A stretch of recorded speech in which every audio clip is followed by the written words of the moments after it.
Hey there, friends. I wanted to come on here and talk about the Canada Pension Plan. Now, some of you may have never questioned this before, and if you haven't, this video is for you. Well, if you've ever wondered what it is that you pay into every time you get a paycheck, the first thing I'm going to recommend is you look at your pay stub.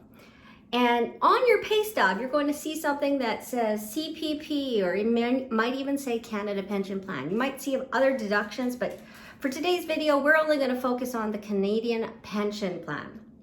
Now, if you've ever wondered what that was, in short form, basically it's a contribution made by you as well as your employer towards your future you. And some of you might think, you know what, I can take care of my own money, just give me all my money and I'll invest it properly.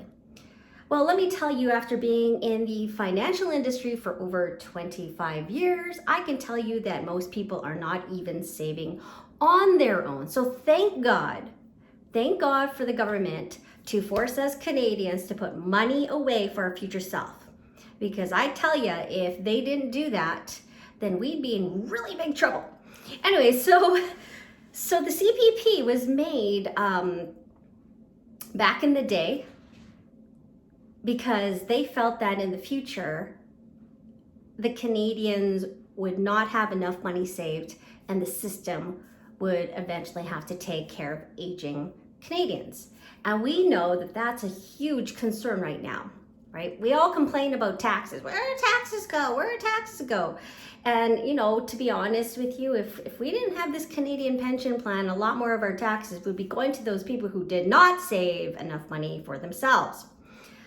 But I really want you to focus on what that actually looks like, because I don't think most people even know what that looks like. In fact, I did not know what that looked like until I was forced to help my parents apply for their own pensions when they retired. And I want you to kind of like picture this. I was at the bank. I was a branch manager probably for about 15 years already by that time. And I was surprised at what the CPP actually paid. So this is something that we don't get taught in schools. We don't get taught in finance school. We don't get taught in the banks. And I think people need to know this. And I hope you agree and keep watching. So when I figured out that, you know, my parents would be receiving a specific amount of money, and I would encourage you to go to the Government of Canada website, because there's a calculator right there that'll show you what you can expect when you retire with CPP and old age security, okay? But let me tell you, it was probably less than half of what they were making at their jobs, okay? So let's put that into perspective. If you're not saving any money on your own through RSPs or TFSAs or any other savings for your retirement, okay? If you still have a mortgage on your home, because some people think, well, my home is my retirement. I would question you first, how? How is that your retirement, okay? But second, if you have not paid off your mortgage, you don't have any savings, you don't have a TFSA or an RRSP, do you think that you could live on less than half of your current salary?